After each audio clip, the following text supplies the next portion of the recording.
Have you ever walked out of the grocery store with fewer bags but a much bigger bill? Here's a shocker. Grocery prices in many U.S. cities have risen over 20% in the past year, while official inflation is reported at under 4%. How is that possible? Inflation stays low, but your food budget vanishes. What we're seeing is a quiet crisis. Food is getting more expensive, even when the numbers say everything's under control. This isn't a glitch. It's a complex system that adds layers of cost long before food hits your plate, and no one's really explaining it. Let's start with the roller coaster of agribusiness. Picture your grocery bill riding a wild financial ride, controlled by people who don't grow food, don't harvest it, and definitely don't eat it. A huge part of American agriculture is traded as financial assets, not food. Corn becomes futures contracts, soy becomes speculation, beef becomes a stock ticker.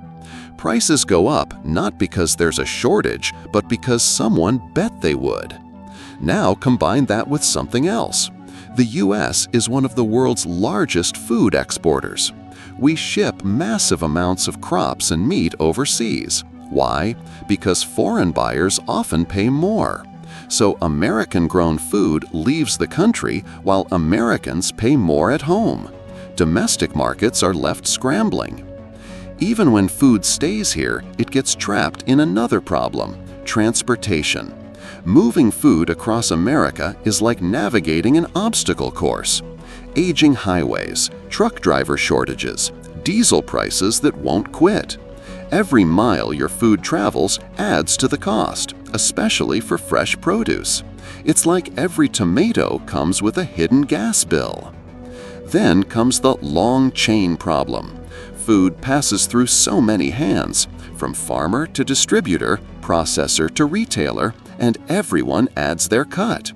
Each extra step raises the price. And who ends up paying for all those markups? You do. Meanwhile, support for small farmers keeps shrinking. Rural loan programs are drying up. Agriculture policies favor big agribusiness, not local growers.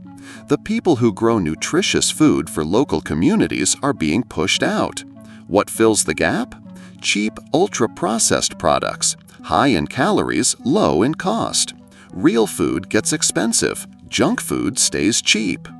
So who's profiting from all this? Spoiler alert, it's not family farmers. It's large exporters, commodity traders, major banks, and big-box grocery chains. The food system has become more about finance than nourishment. Feeding people comes second to feeding profits. Why don't we hear more about this? Because it's easier to blame bad weather or global conflict than to explain the economic system behind your dinner. Because the real causes are hidden behind layers of complexity, and because fixing it would mean challenging the interests of some very powerful players. But when rice and beans start to feel like luxury items, something's clearly broken. This isn't just inflation. It's a system that's turned your hunger into someone else's revenue stream.